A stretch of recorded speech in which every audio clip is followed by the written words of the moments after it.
अस्सलाम वालेकुम और सुबह बखैर। और वो कहते हैं ना कि ढूंढोगे अगर मुल्कों मुल्कों, मिलने के नहीं नायाब हैं हम। आज 27 दिसंबर है और मुस्लिम दुनिया की पहली खातून वज़ीर आज़म बेनज़ीर भुट्टो की शहादत को आज के दिन 16 बरस बीत जाएंगे। दहशतगर्दों ने दुख्तर मशरिक़ को लियाकत बाग रावलपिंडी में निशाना बनाया। 35 साल की उम्र में वज़ीर आज़म बनने वाली बेनज़ीर भुट्टो जमहूरियत के लिए जद्दोजहद का इस्तारा थी। तमाम तर खतरात के बावजूद बेनज़ीर भुट्टो ने जिलावतनी ख़त्म करके वतन वापसी का फ़ैसला किया। उनको पता था कि हालात साजगार नहीं, और उनको ये भी पता था कि बहुत से लोग उनकी जान लेने की दर पर हैं, लेकिन वो फिर भी पाकिस्तान वापस आईं। 18 अक्टूबर 2007 को सानह कारसाज के बाद भी बेनज़ीर भुट्टो डरी नहीं और ख़तरात को खातिर में ना लाईं। मौत को इंतहाई करीब से देखने के बावजूद भी सियासी सरगर्मियाँ उन्होंने अपनी जारी रखी। यही वो जुर्रत थी जिसने बेनज़ीर को हमेशा के लिए अमर कर दिया। इस मौके पर बात करने के लिए हमारे साथ मौजूद हैं पाकिस्तान पीपल्स पार्टी की रहनुमा शर्मिला फारूक। इनको शामिल गुफ्तगू करेंगे। Sharmila, very good morning and welcome to my show. Sharmila, मैं चाहूँगी कि मैं आपको उस टाइम में सबसे पहले तो वापस लेके जाऊँ कि जब ये खबर ब्रेक हुई थी बेनज़ीर भुट्टो की शहादत के हवाले से। व्हेन आई रिमेंबर कि जब ये खबर ब्रेक हुई थी तो ऐसा लगता था कि बहुत ही कोई अपना चला गया है। जिस तरह से खबर ब्रेक हुई थी और हमने अपनी ज़िंदगी में किसी ऐसे बड़े लीडर को इस तरह से जाते हुए पहली बार देखा था, वो भी किसी खातून लीडर को, दलील लीडर को। जब आप पर ये खबर ब्रेक हुई थी तो आप उस वक्त कहाँ थी? जी शुक्रिया मतीहा। है जुर्म अगर मिट्टी से मोहब्बत तो ये जुर्म सदा मेरे हिसाबों में रहे। शहीद बीबी की क्या बात थी, और उनकी जुर्रत, जिस तरह आपने कहा, उनका जज्बा, उनकी वतन से मोहब्बत, उनकी अपने लोगों से मोहब्बत, इसकी कोई मिसाल नहीं मिलती। आज के दिन जब ये तकलीफ़ दे दर्दनाक सानहा हुआ तो शाम का वक्त था और मैं गाड़ी पे शारा फैसल में थी और मदीहा हमें नहीं पता था क्या हुआ। बस अचानक से था कि ऐसे जैसे पूरी कायनात जैसे रुक गई हो। वी डिडंट नो कि क्या हुआ, क्योंकि फ़ोन्स जैम हो गए थे, किसी को ख़बर नहीं मिल रही थी। वी डिडंट नो कि बीबी साहिबा शहीद हो गई हैं। ट्रैफिक रुक गई, हर चीज़ रुक गई। लोग गाड़ियों से बाहर उतर आए, एक दूसरे से पूछने लगे क्या हुआ क्या हुआ क्या हुआ। फिर कहीं से ख़बर आई कि बीबी साहिबा को गोली लग गई है। कहीं से ख़बर आई कि बीबी साहिबा को के जलसे में बम धमाका हो गया, वो ज़ख्मी हो गई हैं। ऑल वी न्यू वो ज़ख्मी। और उस वक़्त हम सब इज्तिमाई तौर पे दुआ कर रहे थे कि अल्लाह बीबी को सेफ़ रखें, अल्लाह ताला बीबी को सेहतियाब हो, बीबी सही हो, बीबी हयात हो। और फिर जब उनकी शहादत की ख़बर आई मदीहा, तो जैसे आग की तरह वो ख़बर फैल गई और बस वो सुनना था लोगों का। और एक क्योस था, लोगों में गुस्सा, तकलीफ़, आंसू, दर्द। मतलब ऐसा था कि जैसे एक करबला का माहौल बन गया था। लोग छाती पीटने लगे, रोने लगे, हम सब समेत, क्योंकि एक ऐसी खातून जो सब कुछ छोड़ के आई। और अभी 18 अक्टूबर को जब उनकी आमद थी कराची में, उनके काफ़िले पे बम धमाका हुआ और बीबी साहिबा बच गई थी। तो हमने खुदा का बड़ा शुक्र किया था और हमारे बहुत सारे कारकुनान शहीद हुए। वो उसी तकलीफ़, उसी सानिए से भी हम बाहर नहीं निकले थे। और बीबी साहिबा को हमें मालूम था कि बहुत ख़तरात हैं। मुझे याद है उस ज़माने में हम जब टीवी देखते थे तो जनरल मुशर्रफ का दौर था और जनरल मुशर्रफ ये कहते थे हाँ ये इनकी तरफ से यही कंप्लेन आता है इनकी पार्टी की तरफ से कि इनफ सिक्योरिटी नहीं है, बीबी साहिबा को ख़तरा है, जान का ख़तरा है, जान का ख़तरा है। और एक तरीके से वो मजाक उड़ाते, तज़हीक करते थे कि any amount of security is not enough for her. और जब ये बात पता चली तो गम, गुस्सा, तकलीफ़ और वो एक होता है ना वालेहाना जज्बा जो आपके कंट्रोल में नहीं होता। You don't know what you are doing. आपका जब अपना मर जाता है और आप अचानक से खबर सुनते हैं कि जी वो चला गया, तो क्या आपके हालात होते हैं, क्या आपके जज्बात होते हैं। ऐसा होता है जैसे ज़िंदगी ख़त्म हो गई, कायनात थम सी गई, शर्मिला, याद है कि जब साबिक़ सदर आसिफ जरदारी साहब, जब मैं टीवी पे उनका बीपा सुन रही थी और जब उन्होंने रोते हुए कहा कि बस आप लोग उनके लिए दुआ करें, तो डैट वॉज द टाइम कि लग रहा था कि खुदा न खासा कुछ हो भी सकता है। फिर उसके बाद हमने देखा जब रहमान मलिक साहब जब वो बाहर आए, फिर उसके बाद जब उन्होंने बात की तो वाकई आपने कहा ना कि जब पूरी सब चीज़ें थम सी गई। कि एकदम, because nobody was expecting it. लेकिन वो जो बीबी की ज़रूरत थी जिसकी आप और मैं बात करें, कि पहले भी हसाने कारसाज भी हुआ, उस पर हमला हुआ बीबी पे जिस दिन वो वापस आई हैं, वो औरत फिर भी नहीं डरी, वो रुकी नहीं, और अगले ही दिन जो है जो मुतासरीन उनके घर पे पहुंची है, जो ज़ख्मियों से मिलने चली गई, तो ये जो उनकी एक पर्सनालिटी का खासा था कि वो डरती नहीं थी, वो खौफ में नहीं आती थी किसी के भी, एक औरत होते हुए भी। इस हवाले से क्या कहना चाहेंगी? मदीहा, उनकी जुर्रत को तो सलाम है। उस जैसी निडर खातून, जुर्रतमंद खातून, बेबाक खातून, जिनको इतनी वालहाना मोहब्बत अपने वतन से, इस मिट्टी से, अपने लोगों से, जमहूरियत से, कि किसी तरह पाकिस्तान तरक्की करे, पाकिस्तान में हकीकी जमहूरियत बन के, उस जैसी खातून मैंने नहीं देखी।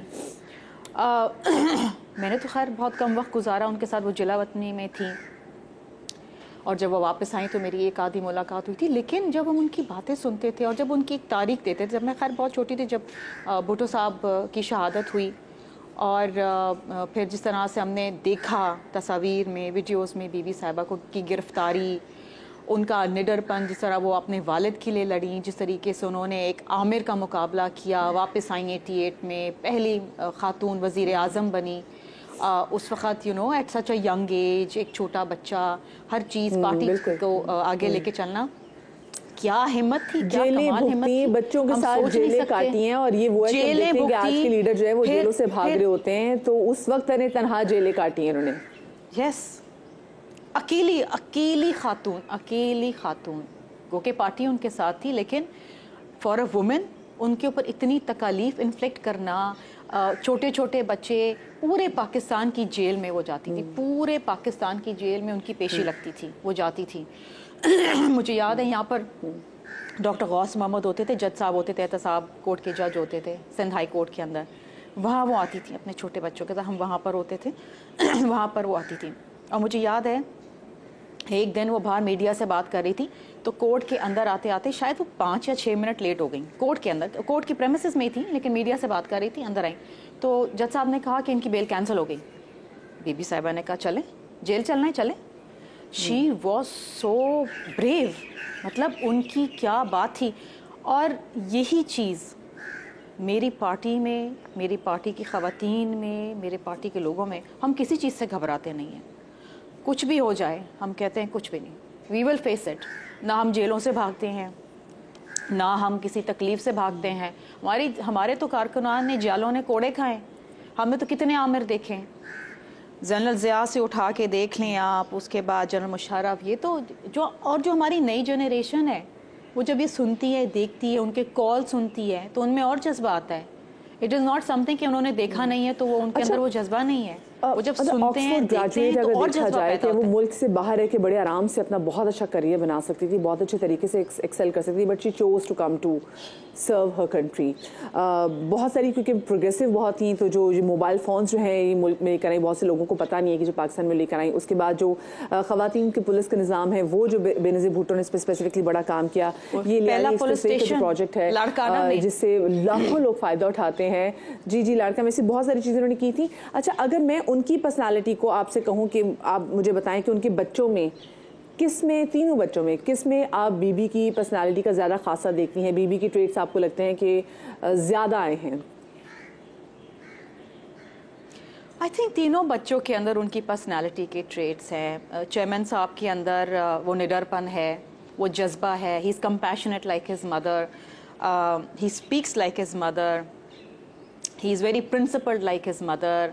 मेहनत का जज्बा है, अज़मत का जज्बा है, अपने लोगों से घुलने मिलने का जज्बा है, ही इज़ सेंसिटिव।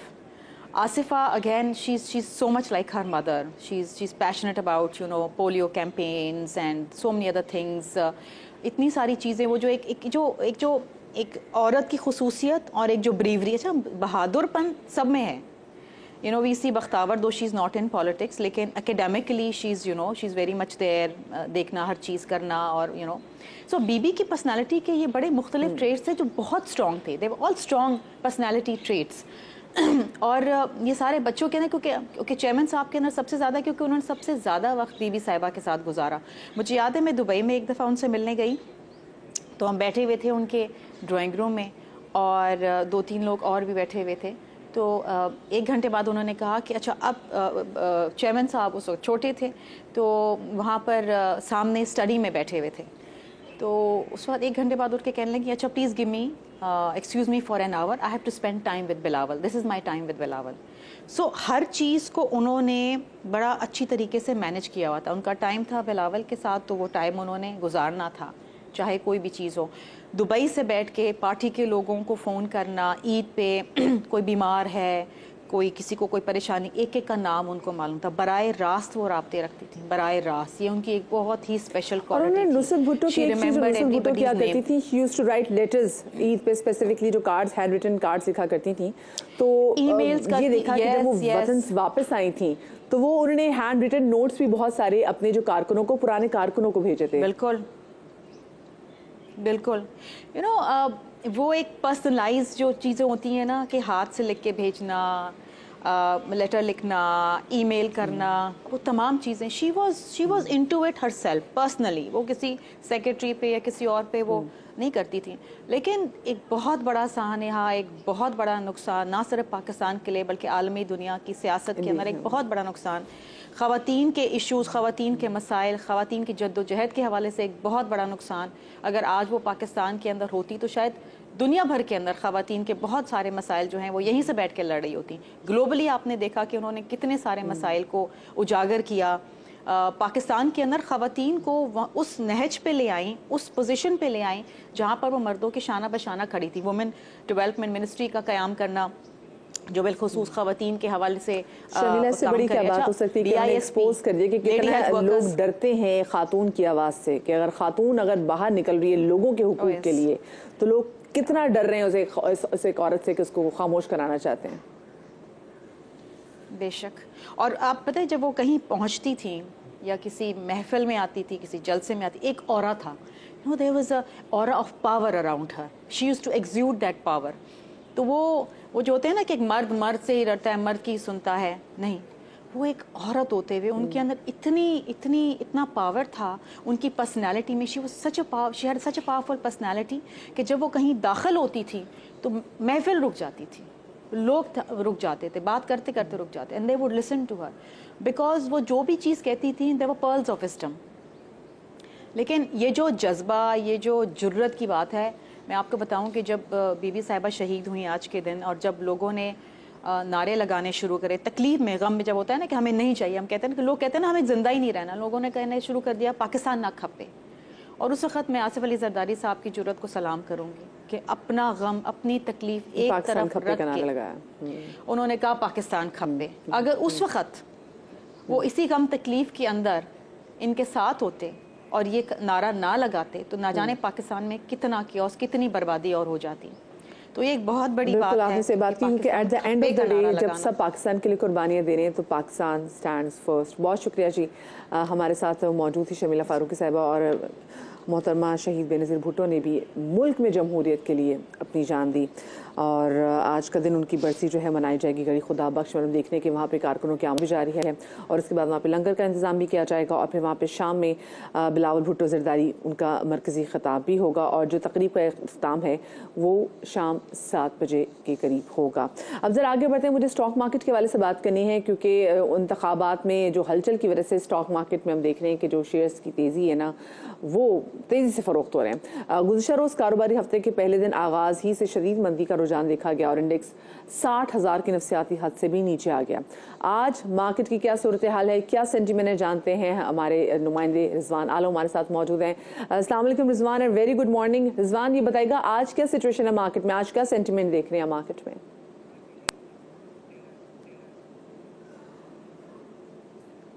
वालेकुम अस्सलाम मदिया, बहुत शुक्रिया। आज मार्केट जो है वो थोड़ी नेगेटिव नोट पे खुली थी मदिया, और एक मौके पर हमने 400 पॉइंट्स की मंदी भी देखी थी। उसके बाद मार्केट फिर 400 पॉइंट प्लस भी हो गई थी। तो कल चूंकि मार्केट में एक तारीख की सबसे बड़ी मंदी हुई थी, 2500 से ज़्यादा पॉइंट्स मार्केट से निकल गए थे, और उसका जो सेंटीमेंट है वो बड़ा नेगेटिव था। तो हमने देखा इसकी वजह से मार्केट आज मनफी आगाज़ हुआ था कारोबार का, लेकिन अब मार्केट में उतार चढ़ाव देखा जा रहा है। कुछ थोड़ी उम्मीद की जा रही है कि इतनी ज़्यादा मार्केट चूँकि गिर चुकी है, सिर्फ जो है वो 2 हफ्तों में ही मार्केट जो है वो 8,000 पॉइंट मार्केट से निकल गए हैं। तो मार्केट में अब थोड़ी सी रिकवरी आनी चाहिए, लेकिन चूंकि अब साल का इख्तिताम है और तमाम बैंकों की क्लोजिंग है, फिर ये कि फॉरेन फंड्स भी जो है वो 25 दिसंबर से छुट्टियों पे उससे पहले ही चले जाते हैं, तो कुछ थोड़ा सा जो सप्लाई होती है, मनी सप्लाई होती है मार्केट में, वो शॉर्ट होती है। यही वजह है हम देख रहे हैं कि थोड़ा दबाव था मार्केट पे, और अब भी ये दबाव नजर आ रहा है। फ्यूचर जो है यहाँ ये होता है स्टॉक मार्केट में कि जो आपने उधार पे शेयर्स खरीद रखे होते हैं, वो महीने के इख्तितामी जो हफ्ता होता है उसमें वो शेयर जो है वो अगले महीने में जाने होते हैं, तो वो उसका वो कहते हैं रोल ओवर। वो रोल ओवर वीक है चूंकि ये, तो उसका भी प्रेशर है मार्केट में। इसीलिए हम देख रहे हैं कि मार्केट में बहुत ज्यादा उतार चढ़ाव हो रहा है। इस वक्त मार्केट 200 पॉइंट माइनस है और 58,900 पॉइंट पे जो है वो ट्रेड कर रही है, यानी 59,000 की सदी मार्केट जो है तकरीबन जो है सफर करी मार्केट्स ने जो प्लान 2,534 पॉइंट्स के साथ।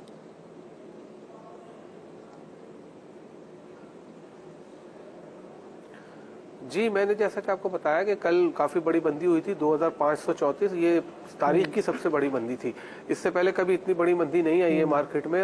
2020 में आई थी 2375 पॉइंट की मंदी, लेकिन उसके बाद पूरे देखें 3 साल 3.5 साल बाद इतनी बड़ी मंदी हुई, तो उसका भी प्रेशर था मार्केट में। लेकिन चूंकि मार्केट चलती है आगे की खबरों पर। अब इंतखाबात होने जा रहे हैं फरवरी में। इंतखाबात से पहले भी और बाद में भी अनसर्टेनिटी रहती है, हलचल रहती है। जारी बात है सियासी जमातों में झगड़े होते हैं, कानूनी जंग शुरू हो जाती है, अदालती जंग शुरू हो जाती है, बहुत सारी चीजें होती हैं। तो मार्केट उन सब चीजों से घबराती है थोड़ा कि पता नहीं आगे जाके क्या होगा। यही वजह है हम देख रहे हैं कि जनवरी से पहले जो है इस साल के इख्तिताम पर मार्केट ने उसको डिस्काउंट कर लिया इन चीजों को, और अब जब नया साल आएगा, फिर नया सरमाया आएगा, फिर हालात देखे जाएंगे। क्योंकि अब IMF से जब जनवरी में आपको 11 जनवरी को किस्त मिल जाएगी $700 मिलियन की, फिर आप एक IMF के नए प्रोग्राम पे बातचीत शुरू करेंगे, ये मार्केट के लिए फिर एक पॉजिटिव न्यूज होगी, और उस वक्त हम देखेंगे कि मार्केट ये जो लेवरेज बाइंग है, इसको भी कहा जा रहा है कि जो इतनी मंदी एकदम से आई है, ये इसकी बड़ी वजह लेवरेज बाइंग भी है। क्या वाकई ऐसा ही है?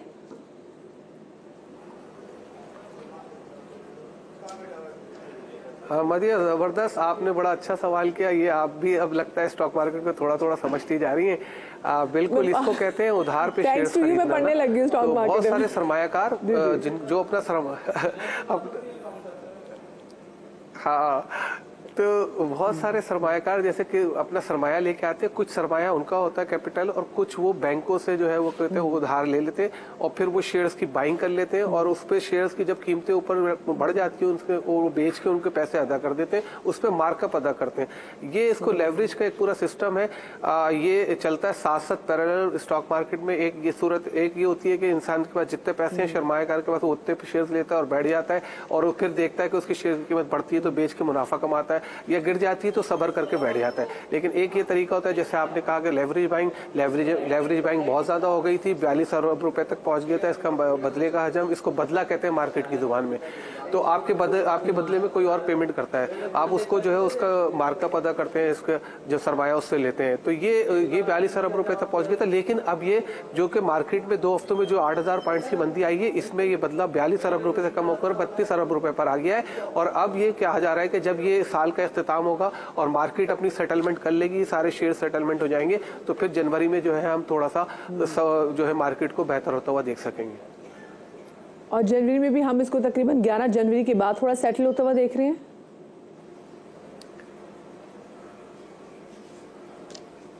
सही चल रहा है। हमारे स्टॉक मार्केट से बता रहे थे वहाँ पे सिचुएशन क्या थी। मुझे ब्रेक के लिए, ब्रेक के बाद मिलते, कहीं मत जाइएगा।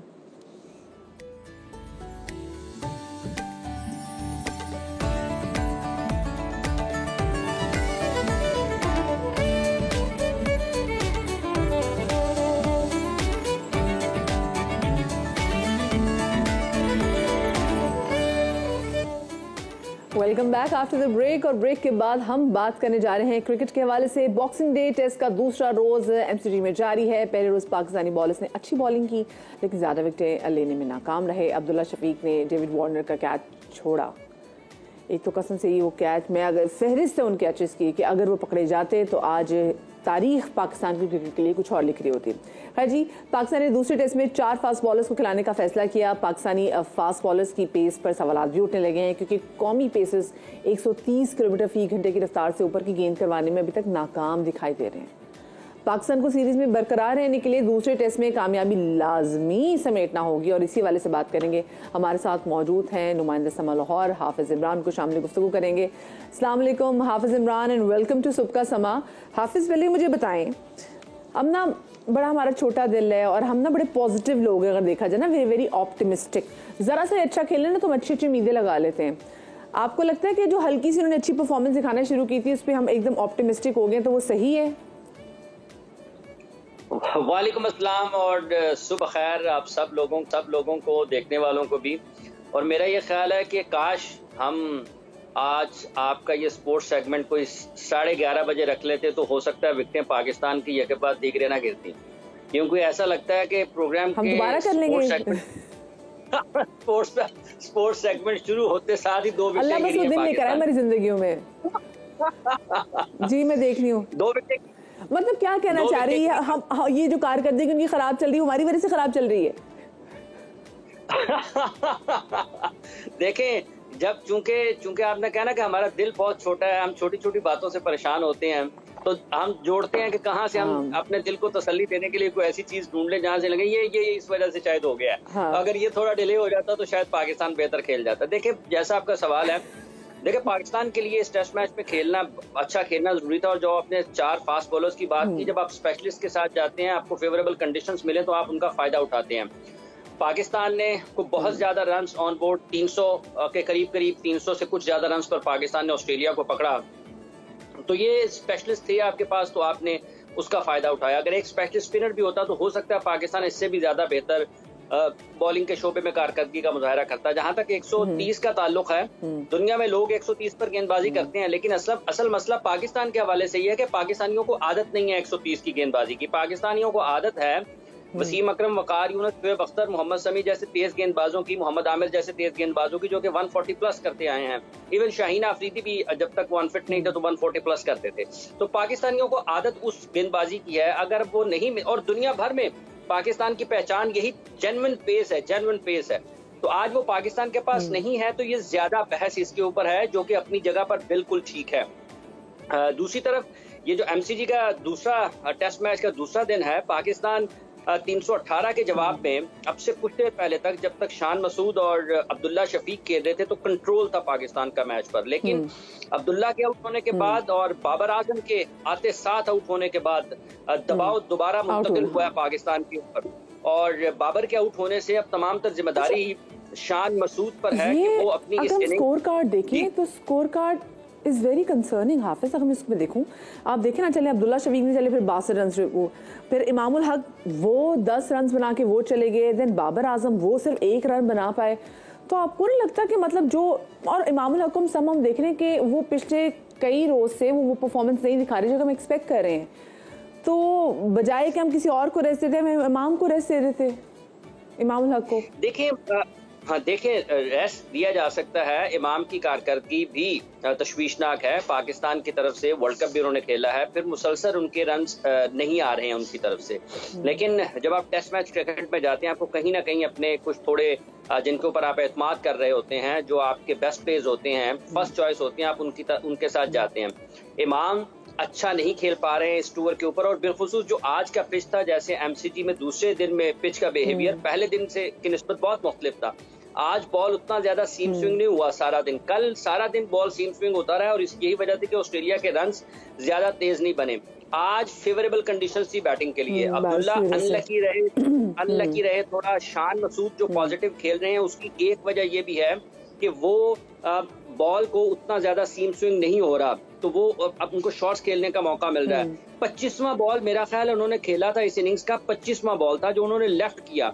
उससे पहले 24 बॉल जितने भी उन्होंने खेले, 24 के 24, वो या तो उन्होंने डक किए या वो शॉट खेलने के लिए गए। तो इससे आप अंदाजा लगा सकते हैं कि कल की निस्बत आज बैटिंग कितनी निस्बतन आसान थी, और उसका पाकिस्तान ने फायदा उठाया है। अब 131 पे 3 है। सही, ठीक है। लेकिन मैं आपसे इमामुल हक की बात कर रही थी, तो जब इमामुल हक आपको पता है कि कोई आपका खिलाड़ी परफॉर्म नहीं कर रहा, तो जो खिलाड़ी परफॉर्म कर रहे हैं आप उसको रख लेते हैं। जैसे हम देख रहे हैं, वही बात मैं फिर करूंगी कि सरफराज को जिस तरीके से हमने निकाल दिया, हम उसके एक्सपीरियंस से भी कुछ सीख सकते थे, बट स्टिल वी चोज के नहीं, हम सरफराज को बाहर करेंगे क्योंकि हमने रिजवान को जो अंदर लेकर आना है। ये मुझे बताएं कि या क्या टीम जिंक्स हो जाती है? ऑलरेडी हम कितना जिंक्स हो सकते हैं कि जी 2 हमने विकेट कीपर्स को साथ नहीं खिलाना।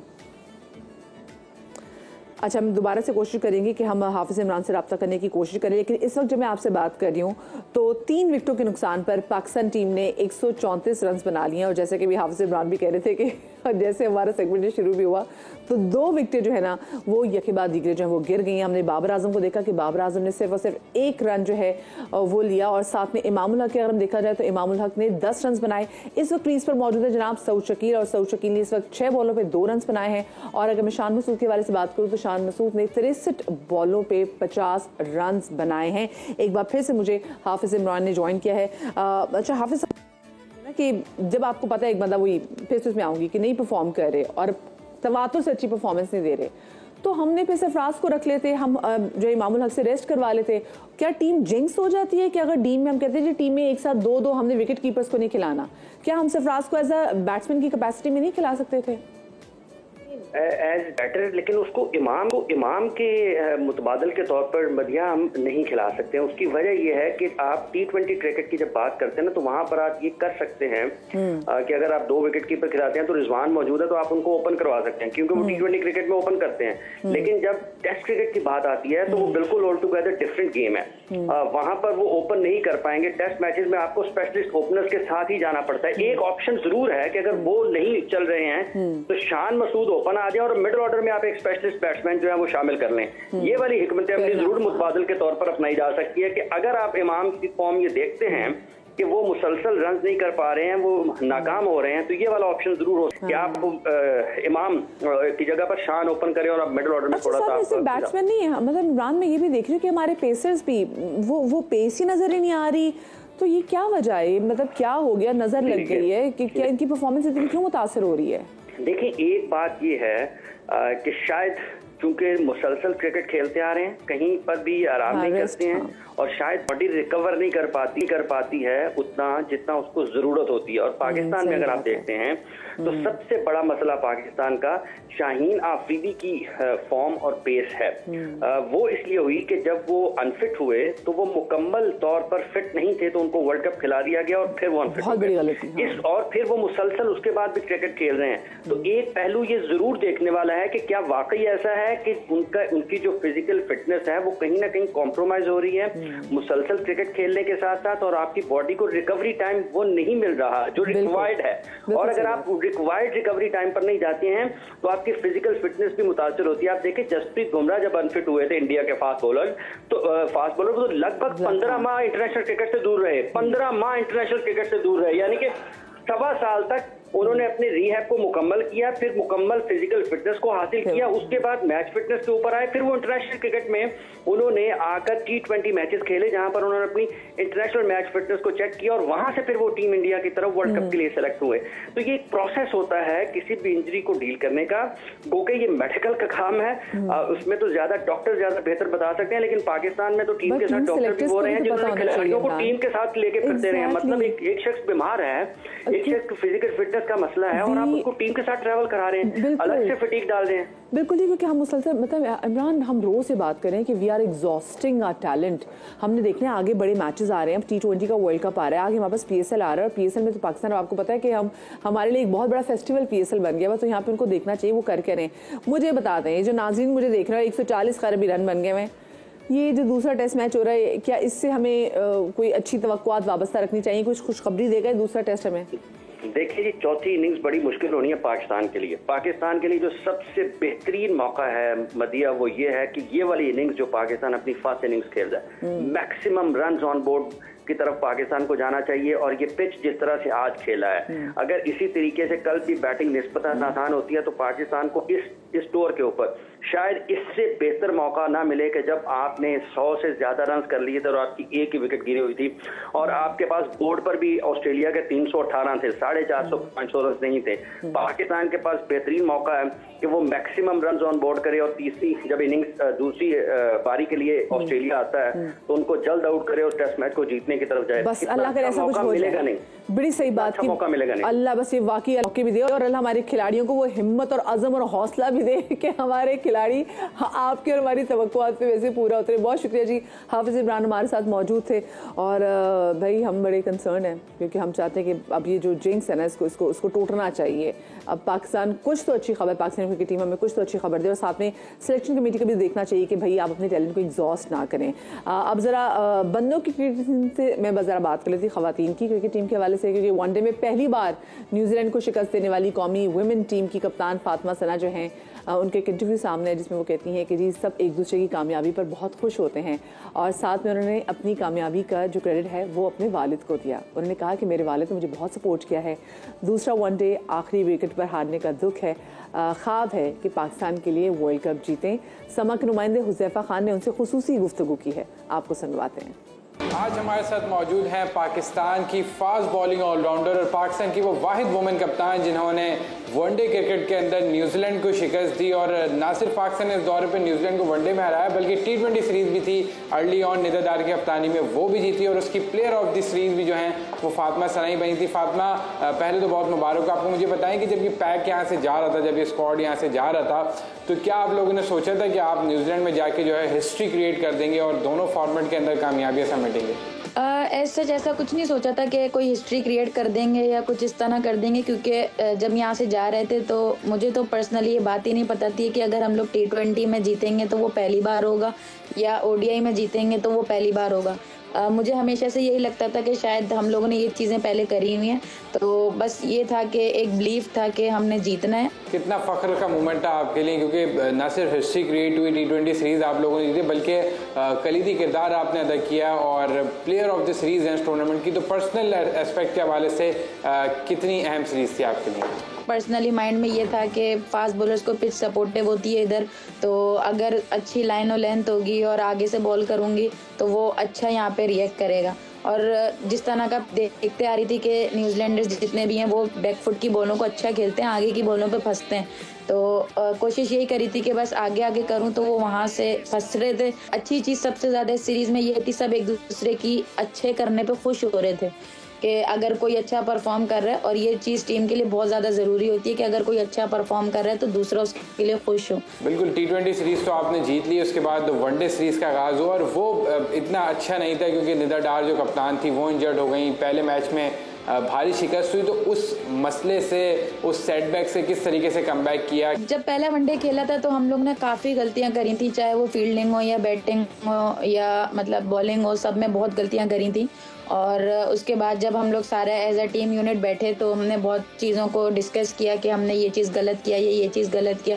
और कप्तान, कितना बड़ा हार्ट ब्रेक था आपके लिए कि वो सेकंड वनडे जिसमें आपने 90 रन भी किए, आउट भी किए, उसमें शिकस्त हो जाना, कितना ज़्यादा आपको सेटबैक लगा उसमें? बिल्कुल, अगर मैं पर्सनली बात करूँ तो मेरे लिए तो सबसे ज़्यादा हार्ट ब्रेक वाला वही दिन था, क्योंकि इसलिए नहीं कि मैंने परफॉर्म किया था, वो इसलिए हो गया था क्योंकि जिस तरह हम लोग क्लोज जाके और हमें एक विकेट चाहिए थी और वो हम लोग उस तरह ले नहीं सके, तो उस चीज़ में ज़्यादा हो गया था। सुपर ओवर में आपने खुद बैटिंग पे आने का अली के साथ फैसला किया और पाकिस्तान ने 12 रन गालिबन स्कोर किए, तो पाकिस्तान ने वो सारे काम किए जो आमतौर पर पाकिस्तान नहीं करता है। सुपर ओवर की तो मुझे जो लगता है वो यही था कि हम लोग बिल्कुल क्लियर थे अपने रोल पे। अगर पता था कि मैंने और आलिया बाजी ने जाना है बैटिंग पे, तो मुझे पता है और उनको भी पता है कि हमने किस तरह खेलना था। और जब सुपर ओवर की बात आई थी तभी से ही डिसाइड कर लिया था कि सादिया ने बॉल करनी है और किस जगह पे बॉल करनी है, क्या करना है, वो भी उनको अपना क्लियर था। तो वो चीज़ हमें ज़्यादा इफेक्ट कर रही थी कि हम लोग अपने रोल पे सब क्लियरिटी थी हमें, तो वो चीज़ अच्छा था। और कैचेस की बात तो वो बस एक अल्लाह हम पे मेहरबान वाला सीन था कि हम लोग मेहनत कर रहे थे तो अल्लाह ताला ने हमारा साथ भी दिया। कि आप भाई से बड़ा क्लोज हैं, आपकी वालदा, और आप लाडली हैं घर में, तो घर वालों ने किस तरीके से सेलिब्रेट किया, क्या मुबारकबादें दी, कैसे आपको जो है वो इस बड़े कारनामे पे कॉन्ग्रेचुलेट किया? भाई और अम्मी की तो मेहनत है ही है, लेकिन पापा की तो मुझे इसलिए ज़्यादा होता है कि वो मेरे साथ सुबह से लेकर रात तक बैठते थे। पूरे घर से सपोर्ट है अल्हम्दुलिल्लाह, और वो लोग खुश भी हैं, और बस यही है कि उन लोग की दुआएं कि उनकी वजह से आज हम यहाँ पर हैं। मैं यही बोलूँगी कि अपनी बेटियों को सपोर्ट करें, क्योंकि ऐसा नहीं है कि लड़कियां कुछ नहीं कर सकती, लड़कियां कर सकती हैं, उनको पूरे घर से सपोर्ट होगी, वो सब कुछ कर सकती हैं। फातिमा पाकिस्तान की नुमाइंदगी कर ली, कप्तानी भी कर ली, इंटरनेशनल लीग्स भी खेल रही हैं, लेकिन क्या एक ऐसी क्रिकेट की ख्वाहिश है जो आप चाहती हैं, क्या ख्वाब है कि मैं क्रिकेट में ये पर्टिकुलर चीज़ जो है वो अचीव करूँ? नहीं, अभी तो बहुत सारी चीज़ें बाकी हैं। अभी टीम को जिताना है, अपने नंबर ऊपर लेकर आना है टीम का, खुद अच्छे ऑलराउंडर्स में शुमार होना है कि टॉप 5 रैंकिंग में हो ऑलराउंडर्स में, और टीम जीते। सबसे बड़ा ड्रीम कि हम लोग जितने, मतलब सिर्फ यही नहीं है कि हम बायलैटरल सीरीज़ में ही जीतें, हम वर्ल्ड कप जैसे इवेंट्स में जीतें। ये अभी सारी चीज़ें बाकी हैं। बहुत शुक्रिया। फातिमा हमारे साथ मौजूद थी, पाकिस्तान की स्टार ऑलराउंडर, पाकिस्तान की कप्तान, जिन्होंने न्यूजीलैंड को वनडे में शिकस्त दी, और वो कहती हैं कि उनका ख्वाब है कि सीरीज़ के बाद अब हम जो टूर्नामेंट्स हैं वो भी जीतें और पाकिस्तान का नाम इसी तरह रोशन करते रहें। जी चले, thank you Huzaifa. Next time मैं चाहूँगी कि आप ऐसे गेस्ट जो है ना वो हमें भी लाइनअप करके दें, ताकि हम भी उनसे अपनी ऑडियंस से बराह रास्त सीधा मुलाकात करवा सकें। अच्छा जी, 22 दिसंबर को आपको याद होगा, आपने कुछ 3 वीडियोज़ ऐसी जो सोशल मीडिया पर बहुत ज़्यादा सर्कुलेट हो रही हैं, उसमें देखने की खातून जो हैं वो के-इलेक्ट्रिक की टीम से लड़ रही हैं। के-इलेक्ट्रिक की टीम औरंगी टाउन का जो इलाका है वहाँ पे वाजिबात कदम अदायगी पर बिजली का कनेक्शन काटने पहुंची, तो वहाँ पर खातून ने गाड़ी पर चढ़कर काफ़ी शोर शराबा भी किया, के-इलेक्ट्रिक के अमले पर तशद्दुद भी किया, गालम गलोच भी की। तर्जुमान के-इलेक्ट्रिक के मुताबिक अमले की टीम ने मुकामी पुलिस स्टेशन में शिकायत दर्ज कराई, तो खातून ने पुलिस स्टेशन में पेश होकर फिर माफ़ी मांगना शुरू कर दी, जिसके बारे में फिर लोग ये कह रहे थे कि जी उनसे ज़बरदस्ती माफ़ी मंगवाएगी, गो कि उनको बुलाया गया था वहाँ पे। अच्छा, के-इलेक्ट्रिक के मुताबिक खातून के बिल में इजाफी चार्जेस अब ना लगाने का फैसला किया है और मामला ये हल भी हो गया है। और इस हवाले से जो वेस्ट पुलिस का कहना है कि खातून की गिरफ्तारी से मुतालिक जो सोशल मीडिया पर चलने वाली खबरें हैं वो सरासर बेबुनियाद है। एसएचओ इकबाल मार्केट ने के-इलेक्ट्रिक हुकाम की शिकायत पर खातून को मदऊ किया था और बादशाह दोनों फरीकैन की बाहमी रजामंदी पर सुलह भी उनकी करवा दी गई। अच्छा, पुलिस के मुताबिक खातून की जानिब से के-इलेक्ट्रिक बिल की बकायाजात की अदायगी भी अब कर दी गई है। जो सबक हम सबको इस वाक़े में छुपा हुआ दिखाई देता है वो ये है कि जी अपने जायज़ मुतालबात की मंजूरी के लिए भी हद से ज़्यादा जज्बातीपन का मुजाहरा ना किया जाए, वरना बात बिगड़ के कुछ से कुछ हो जाती है। और अभी जो इन खातून का हम देख रहे थे कि और ये तो फिर पूरे देखा जाए तो ब्रॉडर स्पेक्ट्रम में हम देखें कि भाई लोग हैं जी हम तो अफोर्ड नहीं कर सकते, और अगर कोई बिजली आपकी काटने के लिए है तो आप नहीं जी हम तो बिजली देंगे। और उसके बाद फिर हमने देखा कि किस तरीके से बड़ी फोहश ज़बान में खातून ने इस्तेमाल की, जो कि नहीं होना चाहिए था। तो कोशिश करें भाई कि लॉफुली चीज़ों से जो है वो डील करें, और जो चीज़ इल्लीगल है उससे इज्तनाब करें, क्योंकि जो अभी परसेप्शन गया और आपको पता है कि लोग फिर किस तरह की बातें बनाना शुरू कर देते हैं। यूँ अगर हम देखें तो फिर पूरे कराची में बहुत सारी ऐसी बस्तियाँ मौजूद हैं, लोग हैं जी हम तो बिजली नहीं दे सकते, हम तो कुंडा ही लगाएंगे और हम तो बिल अदाई नहीं कर सकते। तो ये चीज़ नहीं होनी चाहिए। एक छोटी सी मैं ब्रेक ले रही हूँ, ब्रेक के बाद मिलते, कहीं मत जाइएगा।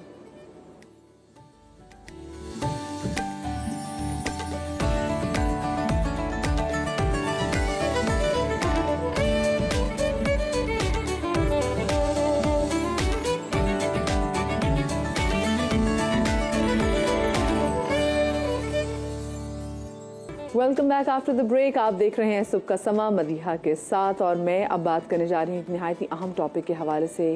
एक बढ़ता हुआ कंसर्न हम तमाम तर लोगों के लिए वो ये कि हम देख रहे हैं कि हमारे मुल्क में कैंसर, जो एक जानलेवा बीमारी है, दुनिया में सबसे ज़्यादा तेज़ी से फैलने वाला मर्ज़ है, ये पाकिस्तान में बहुत ज़्यादा बढ़ रहा है, और इससे होने वाली अमवात एड्स, टीबी और मलेरिया से होने वाली मुश्तरका अमवात से भी ज़्यादा है। इस वक्त दुनिया भर में कैंसर के मरीज़ों की तादाद 1 करोड़ से ज़ायद है, और ये खदशा ज़ाहिर किया जा रहा है कि 2030 तक ये तादाद इससे दुगनी हो जाएगी। कैंसर का इलाज इंतहाई महंगा है, ना सिर्फ गरीब बल्कि जब अच्छी हैसियत के लोगों को भी इस बीमारी के इलाज के लिए हमने देखा कि ज़ेवरात और कीमती अशिया बेचने पड़ जाते हैं, क्योंकि ये इसका इलाज सस्ता नहीं है। अब मरीज़ बचता है या नहीं, इसका तो उसकी किस्मत पे जो है वो बात मुनसर करती है। इसी वाले से बात करेंगे, वजूहात क्या हैं, ये कैंसर क्यों दिन ब दिन बढ़ा जा रहा है, और नित नई अब चीज़ों के हवाले से हम सुनने कि जी इसका भी कैंसर है और इसका भी कैंसर है, और बहुत से कैंसर ऐसे हैं कि जिससे अभी भी ऐसा लगता है कि उसका इलाज अभी मौजूद ही नहीं है। हमारे साथ जी मौजूद हैं associate professor of medicine doctor फ़तेह शहजाद साहब। और फ़तेह शहजाद साहब को मैं हवाले से आपको बताती चलूँ कि इनका ताल्लुक़ है केंटकी से, अपना प्लेटफॉर्म से बड़े बड़े इवेंट्स भी करते हैं, साथ में ये नॉर्थ अमेरिका में किंग एडवर्ड एलुमनाई के फॉर्मर प्रेसिडेंट भी रह चुके हैं, और ये पाकिस्तान के जो डॉक्टर्स हैं, नर्सिंग हैं, उनके लिए भी जनाब बड़ा काम करें, उनकी ट्रेनिंग के हवाले से, उनको यूएस के हेल्थ सिस्टम में इंडक्ट कैसे करवाना है वो इस हवाले से भी काफ़ी देर से काम करें। अस्सलाम वालेकुम डॉक्टर फ़तेह शहजाद, बहुत शुक्रिया आपका कि आपने हमें वक्त दिया। जी वालेकुम सलाम, आपका भी शुक्रिया, आपने मुझे मौका दिया ताकि मैं पाकिस्तानी लोगों को इस बारे में आगाही दे सकूं। सही। अच्छा डॉक्टर साहब ये बताइएगा, हम आजकल सुन रहे हैं, पहले ज़माने में तो इतना सुनने में आता नहीं था कि किसी की कैंसर से डेथ हुई है, अब हम देखते हैं कि जी ना सिर्फ बूढ़ों को बल्कि यंग लोगों को कैंसर हो जाता है। तो हम ये जानना चाहेंगे कितनी इकसाम है कैंसर की, और ये कैंसर की मौरूसी किस्म कौन सी होती है? जी, कैंसर पाकिस्तान में और पूरी दुनिया में बहुत तेज़ी से फैल रहा है। उसकी वजह यही है कि माहौल की ख़राबी है, फूड जो है वो प्योर नहीं है। इसके अलावा कुछ जेनेटिक्स भी होती हैं जिसमें फैमिली से जीन चलते आते हैं, और उसका अगर इन्वायरमेंट भी उस पर इफेक्ट करता है तो उससे वो कैंसर बन जाता है। इसको समझने के लिए हमें ये समझना चाहिए कि कैंसर बनता कैसे है। कैंसर के जो नॉर्मल सेल होते हैं, अगर आपके जीन उसमें आ जाते हैं, जैसे अगर मेरी वालिदा या मेरे वालिद को किसी किस्म का कैंसर है तो वो मेरे अंदर भी आ जाएंगे। अब उसमें अगर एनवायरनमेंट मिलता है, कोई रेडिएशन होती है, कोई फूड जो है वो प्योर नहीं है, या स्मोकिंग है या अल्कोहल की कंजम्पशन है, उस वजह से फिर उसका डीएनए चेंज हो जाता है। जब वो डीएनए चेंज होता है तो फिर वो सेल रैपिडली ग्रो करना शुरू कर देता है, और वो खून जो खुराक जो वो तो दूसरे नॉर्मल सेल होते हैं उनसे लेके एक किस्म का पैरासाइट बन जाता है, और फिर वो स्प्रेड करता है वहाँ से ब्लड वेसल्स के थ्रू, लिम्फेटिक के थ्रू, बाकी दूसरी जगह पे, जैसे ब्रेस्ट कैंसर है वो लिम्फ नोड में जाएगा, फिर बोन्स में चला जाता है। तो इस तरह से वो फिर ज़्यादा नुकसान करता है, इंसान कमज़ोर होना शुरू हो जाता है, वजन कम होता है, भूख नहीं लगती, फिर आहिस्ता आहिस्ता कि वो इंसान बिल्कुल मौत के करीब पहुँच जाता है। अच्छा डॉक्टर साहब, अगर फ़र्ज़ करें किसी भी शख्स की फैमिली हिस्ट्री हो कि उसकी फैमिली में उसकी दादी को, उसकी नानी को ब्रेस्ट कैंसर हुआ हो, तो फिर वो जो आने वाली नस्लें हैं, वो जो लड़कियां हैं, उनको क्या करना चाहिए? उनको क्या फौरी तौर पर स्क्रीनिंग के लिए जाना चाहिए, और जो अगर स्क्रीनिंग के लिए जाया भी जाए, मेमोग्राम भी कराया जाए, तो वो कौन सी एज के बाद जो है वो उनके लिए ज़्यादा बेहतर होता है कि वो जाके करवाएं? जी बिल्कुल, अगर आप स्पेसिफिकली ब्रेस्ट कैंसर की बात करती हैं तो ब्रेस्ट कैंसर के लिए जो जीन म्यूटेशन होती है उसको कहते हैं BRCA1 and BRCA2, breast cancer 1, breast cancer 2। तो उसके लिए टेस्टिंग हो जाती है। अगर किसी कोई शख्स कराना चाहता है और उनकी वालदा या बहन या खाला में ब्रेस्ट कैंसर है तो उनको ये जीन टेस्टिंग करवानी चाहिए। अगर तो जीन टेस्टिंग नेगेटिव आ जाती है तो फिर तो ज़्यादा परेशानी की जरूरत नहीं, उनकी स्क्रीनिंग जो कि रेगुलर ब्रेस्ट एग्जामिनेशन है माहवारी ख़त्म होने के बाद हर महीने करना चाहिए, और 40 साल के बाद उनको मेमोग्राम करवाना चाहिए। लेकिन अगर उनका जीन पॉजिटिव आ जाता है, जीन म्यूटेशन, तो फिर उनके लिए ब्रेस्ट कैंसर की स्क्रीनिंग जो कि मेमोग्राम है या MRI है, अल्ट्रासाउंड है, वो 35 ईयर से 5 साल पहले से शुरू कर देनी चाहिए। और अगर वो इस एज में पहुंच चुकी हैं कि जिसमें वो और बच्चे नहीं पैदा करना चाहते, या वो जैसे अब एंजेलिना जूली थी, उसका टेस्ट, उसकी फैमिली हिस्ट्री थी, उसका जीन पॉजिटिव आ गया तो उसने दोनों ब्रेस्ट अपनी रिमूव करवा दी। बिल्कुल जी बिल्कुल। तो ये सारी एक स्कीम है, लेकिन इससे ये कि कम से कम कैंसर से बचा जा सकता है। सही। अच्छा, हमारे यहाँ तो आपको पता है ना कि ख़वातीन बेचारी डर के मारे बताती भी नहीं है कि जी हमें किस चीज़ का कैंसर उनको होता है, कि अच्छा जी हम बता देंगे हमें छाती का कैंसर है, हमें ब्रेस्ट कैंसर है, तो उसके बाद फिर हमें अगर कोई रिमूव करना पड़ जाएगा तो फिर हमारी पर्सनैलिटी पर ऐसी ज़िंदगी क्या जीनी। आपको पता है हमारे यहाँ कितने यहाँ पे स्टीरियोटाइप्स वगैरह भी हैं। लेकिन मुझे बताएं, हम डॉक्टर साहब ऐसी क्या गलती कर रहे हैं, हमारे यहाँ कैंसर इतना तेज़ी से क्यों बढ़ रहा है? जी, उसके लिए तो सबसे बड़ी वजह तो यही है कि माहौल ख़राब है। अब देख रहे हैं कि हम घर से बाहर नहीं निकल सकते, ज़्यादा ये जो हम इनहेल करते हैं, स्मोक है, उसकी वजह से फिर सिगरेट नोशी बहुत ज़्यादा है। और अब हमारे माशरे में कम होगी लेकिन फिर भी अल्कोहल कंजम्पशन है, फूड जो प्योर नहीं है, हेल्थी लाइफस्टाइल नहीं है, लोग एक्सरसाइज नहीं करते, सब ताज़ा सब्जियां फ्रूट वो नहीं खा सकते। फिर स्क्रीनिंग नहीं होती, जैसे आपने कहा कि ये टैबू कंसिडर होता है कि ये बड़ा प्राइवेट पार्ट है, तो खुद ब्रेस्ट एग्जामिनेशन नहीं करती। मेरी अपनी फैमिली में यंग लड़कियां, उनसे कहते हैं कि आप ब्रेस्ट एग्जाम किया करें, तो आगे से कुछ कहती हैं ये कैसे हो सकता है। अब नॉर्मली जहाँ मैं प्रैक्टिस करता हूँ तो लड़कियाँ जब टीनेजर होती हैं या उसके बाद वो हर साल उनका पूरा एनुअल चेक होता है जिसमें ब्रेस्ट एग्जामिनेशन भी इंक्लूड होता है, और सर्टेन एज के बाद मैमोग्राम 40 या 35 डिपेंडिंग ऑन रिस्क फैक्टर्स। ये मेरे ख्याल से ना स्कूल और कॉलेजेस में तो सिखाया जाना चाहिए, और उसके बाद जब जिन इदारों में आप फिर काम कर रहे थे तो वहाँ पर भी एक कोई ऐसी सहूलत ज़रूर ख़वातीन के लिए मुयसर होनी चाहिए। लेकिन सिर्फ ख़वातीन का तो कैंसर नहीं फैल रहा, और बहुत सारे कैंसर जो है वो फैल रहे होते हैं। तो मुझे बताएं कि क्या कैंसर का ताल्लुक किसी पर्टिकुलर एज ग्रुप से है? जी, अगर ब्रेस्ट कैंसर को देखें तो आमतौर पे 50 साल के बाद होता है, लेकिन अगर फैमिली इतनी स्ट्रांग हो, आपकी बहन में है या कोई आपकी खाला है या मतलब फीमेल साइड पे, तो अर्ली भी हो सकता है। और इसी तरह बाकी कैंसर है, जैसे ओरल कैविटी का कैंसर है, लिप्स का कैंसर है, वो लोग गुटखा खाते हैं, नस्वार, टोबैको वो च्यू करने से उससे वो पाकिस्तान में इस वक्त रैपिडली स्प्रेड कर रहा है। तो ये चीज़ें अवॉइडेबल हैं। अगर आप ये गुटखा या ये जो पान है इसमें सुपारी के अलावा और वो चूना डालते हैं, तो ये सारे कैंसर काज करते हैं। अच्छा, ये बहुत बड़ी है कि जिसको अवॉइड किया जा सकता है। जो लोग गुटखा और पान नहीं भी खाते, और मैंने देखा जो लोग सिगरेट नहीं भी पीते, उनको भी मुंह का कैंसर हो जाता है, कैसे? जी बिल्कुल, वो आपके जेनेटिक्स होते हैं, जिसमें अगर आपकी फैमिली हिस्ट्री है तो उसमें अगर कोई ग्रैंडफादर या फादर या अंकल किसी में है, जैसे लंग कैंसर है, इसी तरह पैंक्रियाटिक कैंसर है और गैस्ट्रिक कैंसर है, तो वो जेनेटिकली आप कुछ भी गलती नहीं कर रहे फिर भी कैंसर हो जाता है। चांस कम होता है लेकिन हो सकता है। तो उसके लिए ये है कि जेनेटिक काउंसलिंग होनी चाहिए। हमारे यहाँ जो कजन मैरिजेस का कॉन्सेप्ट है वो भी इसमें बड़ा रोल प्ले करता है। अगर फैमिली के एक मेंबर में कैंसर है, उसके जैसे 2 बहनें हैं उनमें ब्रेस्ट कैंसर है, अगर उनके बच्चे आपस में शादियां करेंगे तो वो जीन ज्यादा आ सकते हैं, तो जो बच्चे पैदा होंगे उनमें से तो उनमें कैंसर का चांस और ज्यादा बढ़ जाता है। बिल्कुल, आपने सही बात की। अच्छा मुझे बताएं डॉक्टर साहब, जैसे कहते हैं ना कि जी ग़िज़ाएँ जो हैं उनका बड़ा किरदार होता है कि हम ग़िज़ा अच्छी खाएं। अगर मैं पाकिस्तान की बात करूँ तो यहाँ पे कराची में तो मुझे वहाँ की भी सब्जियाँ मुयस्सर है जो कि गंदे नाले में उगाई जाती हैं। तो मुझे बताएं कि ऐसी कौन सी ग़िज़ा है कि जिनको हमें अवॉइड करना चाहिए, कि जैसे लोग कहते हैं कि जी शुगर से भी इज्तनाब करें क्योंकि वो बड़े बुजुर्ग कहते हैं निरा कैंसर है। जी बिल्कुल, शुगर से भी ज़ाहिर, शुगर से जो होता है वो मोटापा होता है, मोटापा भी एक रिस्क फैक्टर है कैंसर के लिए। इसी तरह अगर आप वॉक नहीं करते, एक्सरसाइज नहीं करते, हर वक्त बैठे रहते हैं, उससे भी आपके कैंसर होने का चांस है। किसी किस्म का भी कैंसर, जरूरी नहीं कि ब्रेस्ट कैंसर, बाकी कैंसर भी उसमें चांस बढ़ जाता है। इसी तरह अगर आप कच्ची सब्जियां, फ्रूट्स, वेजिटेबल जो पाकिस्तान में अवेलेबल हैं और उसका इतना ज्यादा फर्क नहीं पड़ता कि वो कैसे ग्रो है, एज लॉन्ग एज आप उसको साफ करके उसको या तो बॉयल करके खा लें। जब आप सब्जी तेल में उसको भून के पकाते हैं तो उसका असर जो है, जो पॉजिटिव जो कह रहे हैं, जो उसका फायदामंद असर होता है वो खत्म हो जाता है। तो कच्ची सब्जियां, फल और या उसको बॉयल करके खाएं तो बेहतर है। क्रंची जो एग्जैक्टली होनी चाहिए। हमारे तो होता है ना कि मिक्स सब्जी भी पकती है तो तरह सब्जी को पकाया जाता है कि सब्जी की मत ही मार दी जाती है, तो सब्जी का क्रंचीनेस होना जरूरी है। अच्छा, आखिर में डॉक्टर साहब आपसे पूछना चाहूंगी, जब किसी को कैंसर होता है और तो सिर्फ उसको कैंसर नहीं होता, जो उसके घर वाले हैं ना वो बड़ी तकलीफ में, एक पेरेंट में, क्योंकि कैंसर का नाम ही ऐसा है जो बड़ों बड़ों को हिला देता है, मजबूत से मजबूत इन शख्स को भी हिला देता है। तो वो जो ट्रीटमेंट है, चले ठीक है घर वालों की तो ट्रीटमेंट हो रही है, लेकिन वो जो मरीज की ट्रीटमेंट तो हो रही है, लेकिन जो घर वाले हैं उनसे कैसे डील करना चाहिए, मैं ये भी आपसे जानना चाहूंगी।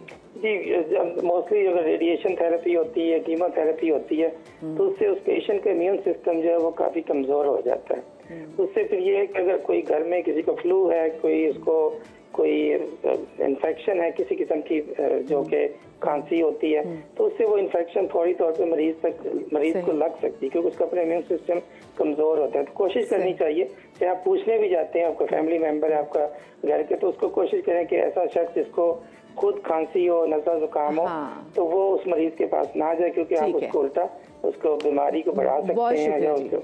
बहुत शुक्रिया जी। डॉक्टर फतेह शहजाद हमारे साथ मौजूद है और बात करते हैं कैंसर के हवाले से। अच्छा, मैं ज़रा सोसाइटी की बात करती हूँ। देखिए, बहुत सारी हमारी ऐसी चीज़ें जो कि हमारे एंटरटेनमेंट के लिए होती हैं वो हमें बॉदर करने लग जाती हैं क्योंकि उसकी कोई लिमिट नहीं रहती। अभी आप देखिए, शेखुपुरा की तहसील खानका डोगरा में टिकटॉक के शौक में 3 कीमती जाने चलेगी। कैसे कि खानका डोगरा के एक मशहूर टिकटॉकर मोहम्मद अनस साइम अपने मामू और दोस्त के हमरा वजीराबाद जा रहा था। रास्ते में टिकटॉक बनाते हुए उसने बिल्कुल भी ध्यान नहीं किया और मोटरसाइकिल बेध्यानी में और बेकाबू होकर सामने आने वाली कार से टकरा गई, जिसकी वजह से तीनों जवान मौके पर ही दम तोड़ गया। अच्छा, इसके अलावा भी हम देख रहे थे कि टिकटॉक बनाते हुए जैसे लोग जिस तरीके से आप वीडियो भी देख रहे हैं कि वो बाइक पे बैठा हुआ है, स्पीड में जा रहा है, अपनी वीडियो बना रहा है।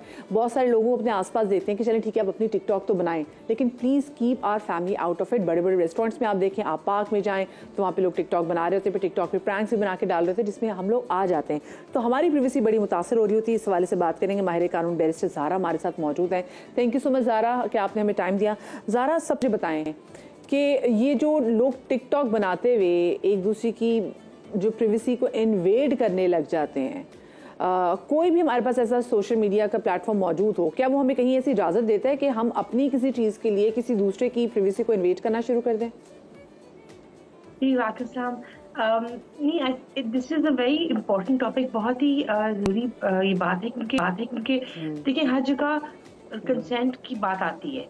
अगर आपकी इजाज़त ना हो तो क्या आपकी जो बीइंग है, जो आपकी शक्ल हो या आपकी मतलब फैमिली मेम्बर्स की तस्वीरें हो, या कभी होता है कि बैकग्राउंड में कोई ऑकवर्ड पोजीशन आ जाती है, वो सारी चीज़ें अलाउड नहीं होती टेक्निकली, तो आप रिपोर्ट कर सकते हैं। अगर किसी की, क्योंकि देखिए वरना तो हमारा लॉ बहुत कहता है कि अगर हम किसी को डिफेम करें, किसी के बारे में कुछ लिखें तो डेफेमेशन आ जाती है, लेकिन अगर किसी की बाय चांस शक्ल आ जाए तो फिर उसमें क्या सजा होती है। So basically what happens is कि आप रिपोर्ट कर सकते हैं उनको, ना सिर्फ सोशल मीडिया के प्लेटफॉर्म्स पर, फिर उसके बाद FIR में कंप्लेंट भी कर सकते हैं ब्रीच ऑफ डेटा प्राइवेसी की। तो आपकी जो प्राइवेसी होती है उसको अगर ब्रीच हो या उसके आपकी जात के ऊपर आपको लगे कि आपके खिलाफ हो रहा कुछ, तो आप उसको रिपोर्ट कर सकते हैं। ज़ारा, इसमें जुर्माना कितना है? मकसद देखिए, ख़वातीन की स्पेशली तो ज़्यादा लोग ऐसी वीडियोस बनाते हैं, कहीं पार्क वगैरह में जा रहे हैं तो कुछ लोग वहाँ पर मौजूद होते हैं, वो वीडियोस जो हैं वो बना लेते हैं, इनको जो लग रहा हो कि हाँ भाई ये एंगल से मैं वीडियो बनाऊंगा तो हो सकता है मुझे ज़्यादा लाइक्स मिलेंगे, तो वहाँ पर हम क्या कर सकते हैं? इसमें जुर्माना ज़्यादा से ज़्यादा कितना है? 3 से 5 साल की सजा तो कहते हैं कि है, लेकिन उस सजा के अलावा डिपेंड करता है आप कौन से रूट पे जाए। या तो FIR में आप कंप्लेंट कर सकते हैं, या फिर डिपेंड करता है कि अगर सिर्फ शक्ल है तो फिर FIR में कंप्लेंट हो सकती है। लेकिन अगर किसी ने बदतमीजी भी की साथ फॉर एग्जाम्पल, या किसी ने मना किया और उसके साथ कोई भी ज़बान तल्खी हो जाए, और स्पेशली खातून के साथ, तो फिर हमारे जो पाकिस्तान पीनल कोड है उसमें भी एक सेक्शन है जिसके तहत आप कंप्लेंट फाइल कर सकते हैं पुलिस स्टेशन में उस शख्स के खिलाफ। इसके अलावा मुझे बताएं कि जैसे हम अक्सर देखते हैं कि पिक्चर्स जो हैं वो मिसयूज हो रही होती हैं, वीडियोस मिसयूज हो रही होती हैं। आप किसी शादी में गए, वहाँ पे लोग, ये अब बहुत ज़्यादा होने लग गया ज़ारा, कि हम देखते हैं किसी शादी में गए, लड़कियाँ घर के इवेंट में डांस कर रही हैं तो वहाँ पे उनकी वीडियोस बनाई जाती हैं और उसके बाद फिर वो वीडियोस आगे बड़े अजीबोगरीब प्लेटफॉर्म्स पे जो है वो भेजी जाती हैं। तो उसमें हम फिर क्या कर सकते हैं? उसमें हम कैसे देखें कि भाई किसकी जानिब से वीडियो बनी थी और ये वीडियो वायरल कैसे हुई थी? फिर हम कैसे इस बात का अंदाज़ा लगाएं? देखिए, अगर हम FIR में कंप्लेंट फाइल करते हैं, the FIR is not working very actively. उन्होंने काफ़ी इस इदारे ने पिछले चंद सालों में, क्योंकि स्पेशली डेटा प्राइवेसी हो गई, तस्वीरें हो गई, जो आप जितने भी आप टॉपिक्स की बात कर रही हैं वो सारी FIR के अंडर आती हैं। तो अगर हम वहाँ कंप्लेंट फाइल करें, वो फिर जानकारी करते हैं, पूछताछ करते हैं और ट्राई करते हैं कि किसी तरीके से मालूम हो कि किसने बनाई थी, कौन सी डिवाइस से बनी गई थी, या एटलीस्ट क्योंकि देखिए अगर हम ऑनलाइन कुछ अपलोड करते हैं तो उनकी ID आ जाती है, तो उस ID को ट्रेस हो सकती है कि किसकी ID। कभी-कभी फेक भी होती है, तो आई एम नॉट सेइंग कि 100% ऑनलाइन आपने ID की बात की ज़ारा, हमारे यहाँ तो हम देखते हैं कि लोग इंस्टाग्राम पे, फेसबुक पे किसी और लड़की की, ऐसी लड़की की जिसको वो जानते भी नहीं है, उसकी प्रोफाइल बना के बड़े आराम से एक ज़िंदगी जी रहे होते हैं जी, और अपने तमाम सोशल प्लेटफॉर्म्स पे उनकी पिक्चर लगाई होती है। तो ऐसी सूरत में फिर क्या हो सकता है? तो देखिए वो जो ट्रेस होता है ना, तो from the ID you can trace the IP number etcetera. अब मुझे सही तरह वो उसका नेम नहीं पता, but there is a way of finding out. और वो एफआईआर के थ्रू हमारी एक दो कंप्लेंट्स फाइल की थी हमने, जिसके तहत हमें मालूम हो गया था कि किसने कौन से अकाउंट से की है। तो वो जरा आईपी एड्रेस जो कहलाता है, तो these things matter a lot. और आजकल टेक्नोलॉजी इतनी बढ़ गई है, और एज आई सेड कि एफआईआर एक ऐसा इदारा है जो इस पे एक्टिवली काम कर रहा है। सो अगर आई एम नॉट सेइंग कि अगर 10 में से आपको शायद सिर्फ 4 रिजल्ट मिले, लेकिन 0 से तो बेहतर है ना। सही, ठीक है, बहुत शुक्रिया जी ज़ारा हमारे साथ। पेरेंट्स के लिए मेरा जी जनाब यहाँ पर मैसेज है कि प्लीज़ ज़रा आपने अपने बच्चों को फ़ोन तो दे दिए हैं। मैं छोटे छोटे बच्चों को देख रही होती हूँ कि छोटे छोटे बच्चे जो है वो टिकटॉक पे वीडियोस बना रहे हैं, टिकटॉक पे वीडियोस देख रहे हैं, और उन कुछ वीडियोस में ज़बान भी ऐसी होती है जो कि बच्चों को मुतासर कर रही है। एक तो पबजी भी हमने देखा कि उसकी वजह से भी काफ़ी जो लिंगुअल इन्वेजन हमने उस लोगों में देखा है।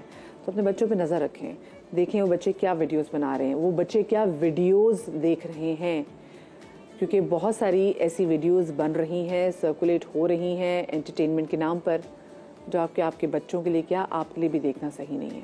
मुझे एक छोटी सी ब्रेक लेनी है, ब्रेक के बाद हाजिर होते, कहीं मत जाइएगा।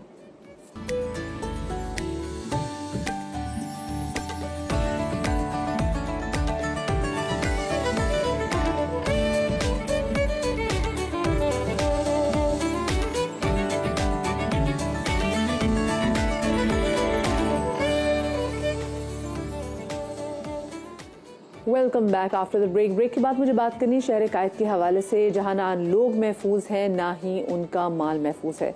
सदर मोबाइल मार्केट में आग लगने की जैसी ही खबर मिली तो दुकानदार वहां पहुंचे और जैसे जैसे करके अपने उन्होंने सामान निकालना शुरू कर दिया, क्योंकि लाखों का उनका सामान वहां पर होता है, लाखों क्या करोड़ों का सामान होता है। दुकानदार अपना सामान गाड़ियों में डालकर महफूज मकाम पर ले जा रहे थे कि रास्ते में डाकू पूरा सामान लूट कर ले गए। इस मौके से फायदा उठाते हुए लुटेरे भी मुताबिक दुकानों के से सामान चोरी करके ले गए। इसी वाले से बात करेंगे, ये वाकई एग्जैक्टली हुआ क्या था। समा के नुमाइंदे नवीद कमाल हमारे साथ मौजूद हैं और फिर इस पर मुफस्सिल गुफ्तगू करेंगे। सदर electronic dealer association Rizwan Irfan साहब भी मिस्टर स्टूडियोज में मौजूद हैं, इनको शामिल गुफ्तगू करेंगे। रिजवान साहब एंड वेलकम टू सबका समा। नवीद आपके पास से पहले आऊंगी, मुझे बताइए वाकया हुआ क्या था। जी सुबह जो वाकये की इब्तदाई वजह जो सामने आई है वो शॉर्ट सर्किट ही है। अगर इलेक्ट्रॉनिक मार्केट की बात की जाए तो यहाँ पर इरफान साहब बैठे हुए, ये खुद भी इस बात को एग्री करेंगे कि बड़ी तादाद में बिजली के तारें जो ओपन जा रहे हैं, उसमें जनरेटर के तार भी हैं, जब कभी नजर आ रहे हैं, तो वो उन तारों में पहले आग लगी और आग लगने के बाद उसने दुकानों को लपेट में लिया और इसमें 15 से ज्यादा ऐसी दुकानें जो मुकम्मल तौर पर जलकर खाकतर हुई और दर्जनों दुकानें जो है मुतासिर हुई हैं। इस मार्केट का भी वही अलमिया जो दीगर मार्केट का है, इसमें भी कोई इमरजेंसी का रास्ता नहीं है, इसमें भी कोई आग बुझाने के आलात नहीं है, और जो गली की जो राहदारियां हैं उसके ऊपर जो है इंक्रोचमेंट है और दुकानें कायम है, जिसकी वजह से जो है इसमें कुछ किस्मत ही रही कि कोई जानी नुकसान नहीं हुआ। रात के वक्त हुई जब ये मार्केट बंद थी, लेकिन नुकसान बहुत ज्यादा हुआ ताजिरों का। बहुत सारा कीमती सामान, क्योंकि ये इलेक्ट्रॉनिक आइटम से सारे मोबाइल फोन से और सारा ही कीमती सामान था जो जलकर खाकतर हो गया। तो कोई अभी तक तखमीना लगाया कि कितनी मालियत का नुकसान हुआ है? जो दुकानदार हैं जिनसे हमारी कल बात हुई, वो तो इस नुकसान को जो है तकरीबन करोड़ों में बताते हैं। जो दुरुस्त तखमीना इसलिए नहीं लगाया जा सका कि तमाम अलग अलग लोगों का नुकसान हुआ है। इसमें मुख्तलिफ दुकानदार हैं, कुछ के जो है एक्सेसरीज थे मोबाइल फोन के, उनके वो जले हैं, कुछ का जो है वो मोबाइल फोन बाकायदा इसमें जो है जले, उनको नुकसान हुआ। तो इसका दुरुस्त तखमीना तो नहीं लगाया जा सका, लेकिन इंतजामी तौर पर जो बात मैनेजमेंट से जो पता चल सकी है वो यही चल सकी है कि तकरीबन करोड़ों का नुकसान ही है। सही, बहुत शुक्रिया जी। नवीद कमाल हमारे नुमाइंदे हमारे साथ मौजूद थे। खान साहब, अखर जो तारों का भी आग लगने का वाक़या तारों का, और तारे हम बहुत सालों साल से देखने की तारें ऐसी बिजली की नंगी तारें में नजर आ रही थी, इनको प्रॉपर कंसील क्यों नहीं किया जाता, क्योंकि यही हादसे का बाइस बनती हैं। देखिए मैं आपको बता चलूँ, पहले तो हादसे की बताऊँ मैं आपको कि जो परसों रात को जो वाकया हुआ ये, तो के इलेक्ट्रिक जो है वहाँ देर से पहुँची, कोई पौने घंटे बाद उन्होंने कनेक्शन काटे हैं। फायर ब्रिगेड पहले पहुंच गई थी और तकरीबन कोई पौने घंटे बाद ऑपरेशन शुरू हुआ और कंटिन्यू जो है फायर ब्रिगेड की जो गाड़ियां पानी भेज रही थी और वो लगा रही थी, लेकिन उनके पास आलात नहीं थे जो उनके पास जो जैसे लाइट होती है, जैसे जब इलेक्ट्रिक की लाइन काटी गई तो उनके पास टॉर्च होनी चाहिए थी, वो ना टॉर्च थे उनके पास, ना वो अंदर जो धुआं था वो उनके लिए कोई मास्क होता है वो ना वो मास्क था, वो बेचारे वो डर की वजह से वो अंदर भी जा नहीं पा रहे थे, उसकी वजह से जो है, लेकिन उन्होंने काम बहुत किया फायर ब्रिगेड ने और कंटिन्यू पानी आता रहा। लेकिन ये जो आग जो फैली जो है ना वो तकरीबन कोई पौने घंटे की जो देर जो इलेक्ट्रिक ने किया उसकी वजह से कब फैली। तकरीबन मैं आपको बता चलूँ 15 दुकानें नहीं, 20 दुकानें नहीं, बल्कि 50 दुकानें बिल्कुल जल गई हैं। अल्लाह, 50 दुकानें बिल्कुल जल गई हैं। हाँ। मैं कल भी विजिट किया और मैं वहाँ सुबह मौजूद था, रात को मौजूद था। अच्छा, देखिए हमारे जो आग बुझाने के लिए आए उनके पास क्या चीज़ नहीं थी, क्या थी, ये तो हम पहले भी अर्शी टावर के हवाले से हमने तब भी बात की थी और ये तो इनकी तरह से मामला हो गया। लेकिन आप लोगों की जानिब से भी जैसे बात करते हैं कोई फायर एग्जिट मौजूद नहीं है। इतनी बड़ी पाकिस्तान की इतनी बड़ी मार्केट जिसमें फायर एग्जिट ना हो और जिसमें ऐसे हिफाजती इकदाम ना किए होगा, वही बिजली की नंगी तारें, तो मतलब खुदा ना खासा कोई शॉर्ट सर्किट हो जाए तब भी प्रॉब्लम है, कोई बारिश वारिश में, तो इसको आप लोगों ने वही बात है, यहाँ पे तो आप लोगों की भी नेग्लिजेंस आ गई ना। नहीं देखिए, बिल्कुल एग्जिट होना चाहिए। ये तो इदारे जब बनती है, बिल्डिंगें बनती हैं, NOC क्यों दी जाती है उनको बारह जो है NOC दी जाती है, उनको जो है अपना चेक करना चाहिए, जो इदारे हैं उनको बैलेंस चेक के बैलेंस चले क्या ये नहीं आपके पास है ना, तो आपको यू शुड मेक अ वे। बिल्कुल अब ये हुआ है, इसमें हम जो है जो मार्केट में अगर एग्जिट रास्ते नहीं है वो एग्जिट रास्ते निकालेंगे और गवर्नमेंट के साथ बैठ के जो है कि लायमल बनाएंगे कि ये तारे हैं और जो सेफ्टी मेजर हैं। अच्छा आपको बताऊं, मैं आपको फायर एक्सटिंग्विशर्स मौजूद देखिए हमारा ये बड़ा अच्छा हुआ, एक हमारे यहाँ जो सेकंड फ्लोर पे और थर्ड फ्लोर जो ऊपर था उस पे बॉल लगी हुई थी, फायर बॉल होती है वो लगी हुई थी। जब वो आग जो बढ़ी है ऊपर तो उन्होंने वो फटी है तो उसकी वजह से वो रुक गई, वरना ये सेकंड थर्ड फ्लोर तक जाती है।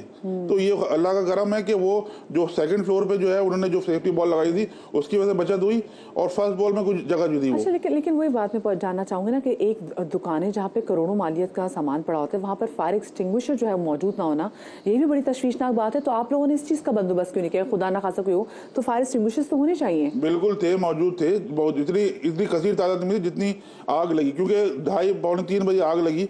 चौकीदार थे, चौकीदार के पास जो है वो थोड़ा बहुत जो होता है वो काम करने का, लेकिन वो जो आग ज्यादा की तो हम नहीं कर सकते, वो हालात भी जो है इस्तेमाल नहीं हो सकते।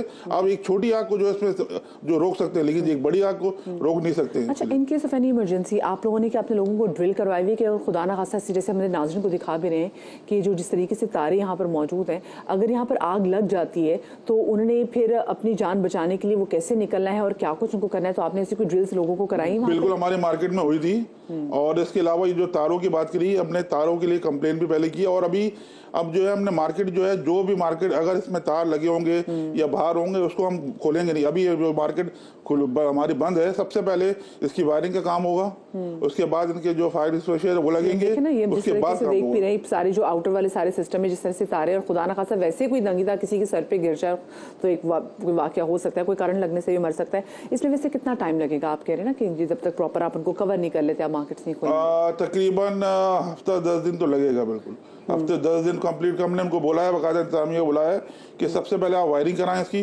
उसके बाद जो आग बुझाने के आलात वो लगवाएं आप, और उसके बाद हम ये ऑन करेंगे। जब तक ये चीजें नहीं होंगी तो ये कौन करेगा? ये दुकानदार की हमारे इंतजाम मेंटेनेंस कमेटी होती है वहाँ, हमने उनको बुला के पाबंद किया और अभी जाके फिर मीटिंग हम करेंगे और इस पे जो है हम इनको पाबंद करेंगे, ये चीजें आपको करनी है। और दूसरी मार्केटों में हम पाबंद करेंगे कि ये चीजें करनी है ताकि आप अपनी जान और माल को महफूज रखें। हमें खुद सेफ्टी करनी पड़ेगी अपनी। अच्छा, मुझे बताएं इस कमेटी के ऊपर आप लोगों की तरफ से कोई चेक एंड बैलेंस नहीं था कि आप ऐसी तमाम तो चीज़ों को इंश्योर करें, चीज़ें हों? क्योंकि बहुत सारी चीज़ें हम देख रहे होते हैं बाहर से, क्योंकि ऑफ कोर्स गलियां तंग, खुदा ना खासा अगर हादसा हो जाए तो इंसानी जान को बचाना मुश्किल होगा, लेकिन आप लोगों की जानिब से कोई चेक एंड बैलेंस क्यों देखे कि भी वो परफॉर्म कैसा कर रही है और वो वहाँ पे जो काम करने वाले दुकानदार है उनकी जिंदगी को वो महफूज कैसे बना रही है? बिल्कुल, हमारे औजार हैं, चेयरमैन हमारे हैं मार्केटों के, वो विजिट भी करते हैं और जाते भी हैं और बाकायदा हम सर्कुलेट भी करते हैं। वो क्या कहते होंगे? मकसद देखते कचरा जो गिरा हुआ, छज्जों पे कचरा गिरा होता है, ये नंगी तारे थे, तो वो क्या देख के कहते होंगे? वो कहते हैं जबरदस्त गुड है। नहीं, मैं आपको बताऊं, हमारे दुकानदार भी जो है ऐसे लोग हैं, कचरा जो है आपने सही बोला, कचरे की थैलियां जो है वो नीचे फेंक दी उन्होंने, बिल्कुल वो छज्जों के ऊपर छज्जों के ऊपर पड़ी है।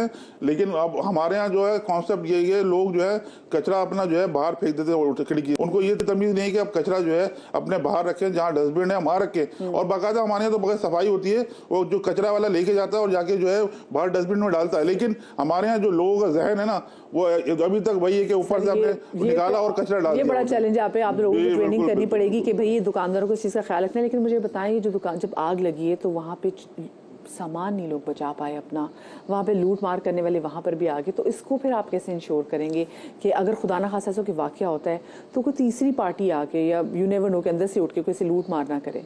देखिए वो रात का पहर था, वो उसमें जो है लोगों ने डर की वजह से कि वो आग जो है और मार्केट में ना आ जाए, उस मार्केट में तो आग लगी थी, जो मार्केट में जो है वो लोग सामान निकालना शुरू किया। इसके अलावा जो आर इर्द गिर्द की जो मार्केटें थी वो दुकानदार आ गए, वो सामान अपना ले आने लगे और उसमें जो पता चला कि भाई उनको जो है वो लूट दिया गया।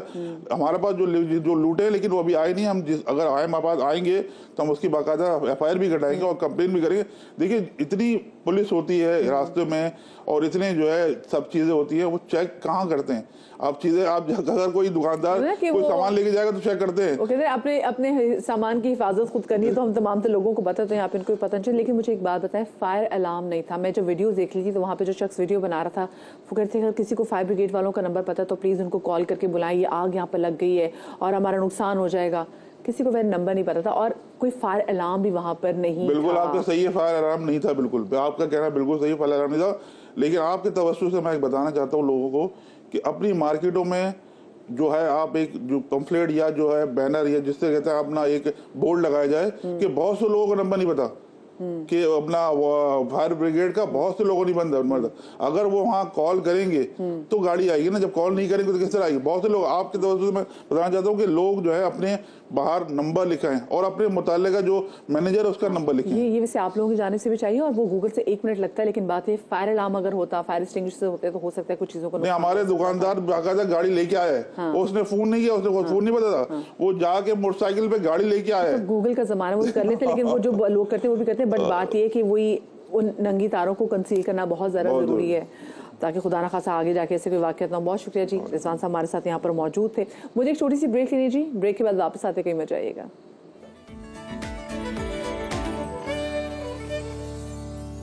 Welcome back after the break. आप तमाम तो लोगों से मुझे एक सवाल पूछना है कि क्या कभी कभी कोई ऐसे स्ट्रेस में आके या कभी कोई बात करते हुए किसी परेशानी में आपकी दिल की धड़कन एकदम से बढ़ने लग जाती है, आपका सांस फूलना शुरू हो जाता है, आप एकदम से लगता है कि आपकी तमाम तरह एनर्जी ड्रेन हो गई है? अगर ऐसा है तो आपको पता है ये एंग्जाइटी की निशानी है। आप जो रोज़मर्रा ग़िज़ा जो है वो खाते हैं उसमें कई ग़िज़ा ऐसी हैं जो कि एंग्जाइटी को बढ़ाती हैं।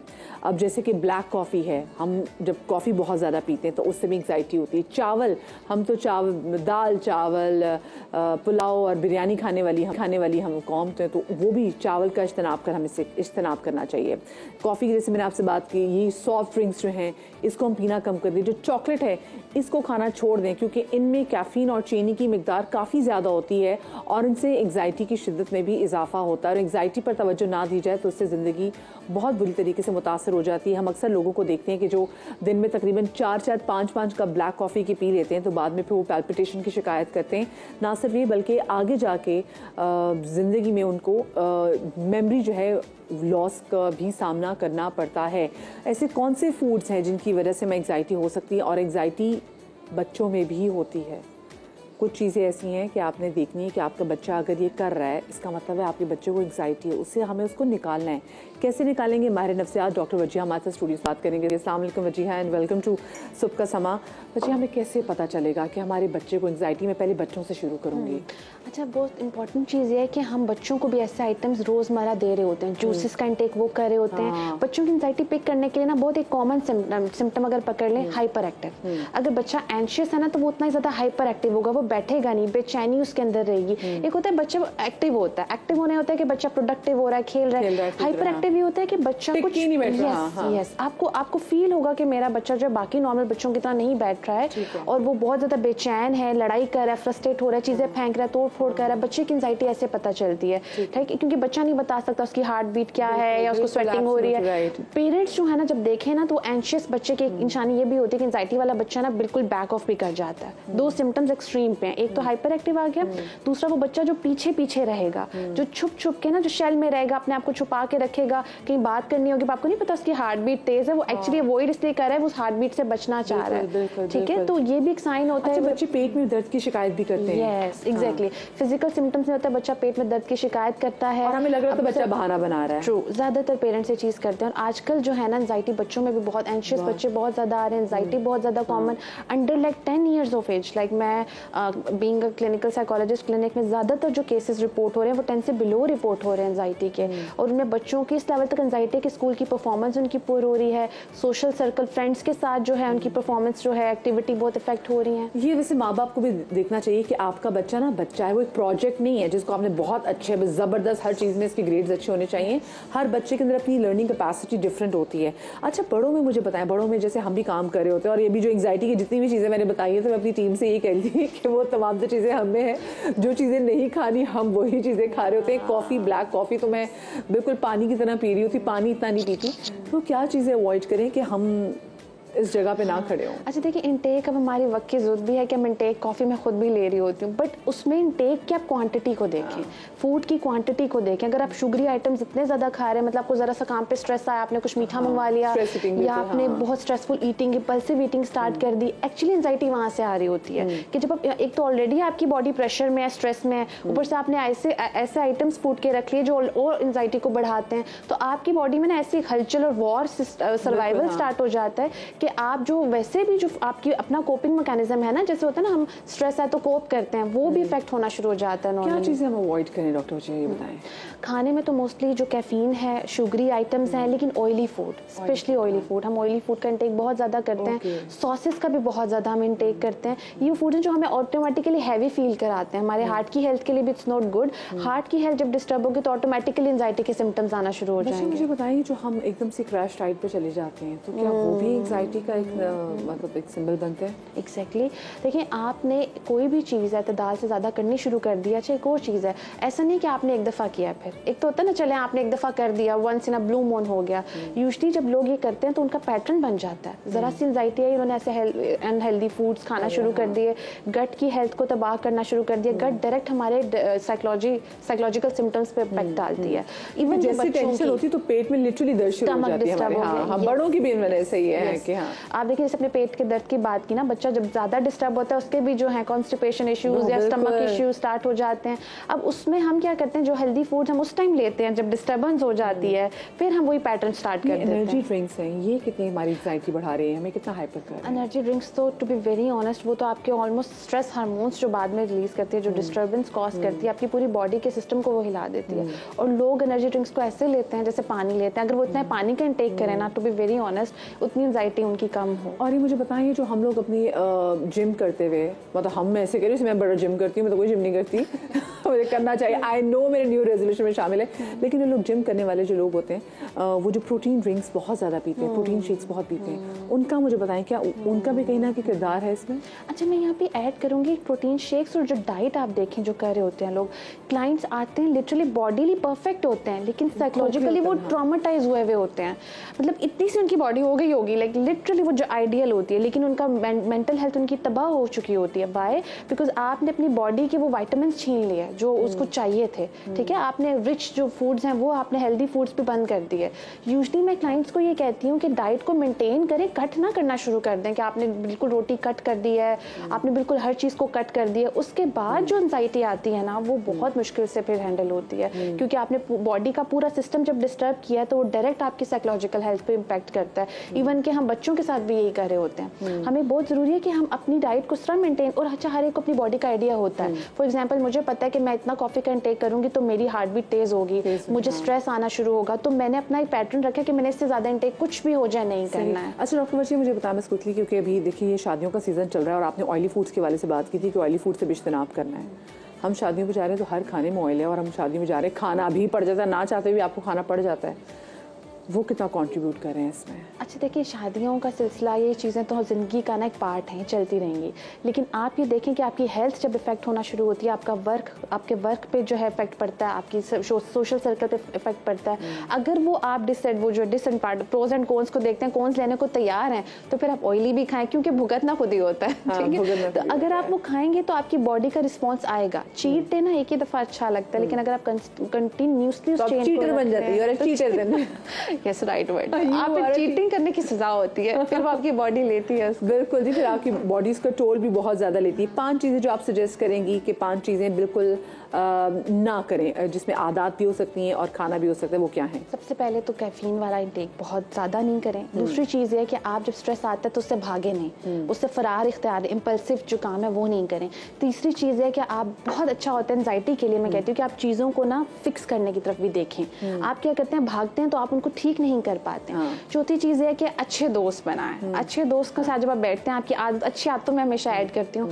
और मोस्ट इंपॉर्टेंटली आप अपनी रूटीन को चेक एंड बैलेंस रखें। हम जब रूटीन को चेक एंड बैलेंस नहीं रखते तो हमें पता ही नहीं चलता हम कब एंजाइटी का शिकार हो जाते हैं। बिल्कुल सही बात। थैंक यू सो मच जी। डॉक्टर वजी हमारे साथ मौजूद थे और क्योंकि हम एंजाइटी स्ट्रेस के वाले से बात कर रहे थे तो अभी खबर में मेरे सामने आई कि ली सन क्यों, आपको याद होगा कि पैरासाइट एक फिल्म थी कोरियन, जो कि पहली ऐसी फिल्म थी जिसने ऑस्कर भी जीता था। कोरियन फिल्म जो कि गैर इंग्लिश ज़बान में जो फिल्म बनी थी, उनके जो मेन लीड है एक्टर, उन्हें भी अभी उनके बारे में खबरें आ रही कि जिन्होंने भी अपनी जान ले ली है। और कहा जा रहा है क्योंकि ड्रग के इस्तेमाल पर उन पर इंटेरोगेशन हो रही थी and he could not bear it, वो उनसे बर्दाश्त नहीं हुआ और उसके बाद 1 हफ्ते के अंदर 48 साल की उम्र में उन्होंने अपनी जान ले ली। भी जैसे मज़ीद खबरें आएंगी, ऑफ कोर्स आपके सामने चीज़ें सोशल मीडिया पे भी आ जाएंगी। मैं आप लोगों से इजाज़त लेती हूँ। आप लोग अपना बहुत सारा ख्याल रखिएगा, थोड़ा कम लें, ज़िंदगी बड़ी ज़रूरी है, आपके लिए भी, आपके बच्चों के लिए भी। कल मुलाकात होगी। अल्लाह हाफ़िज़।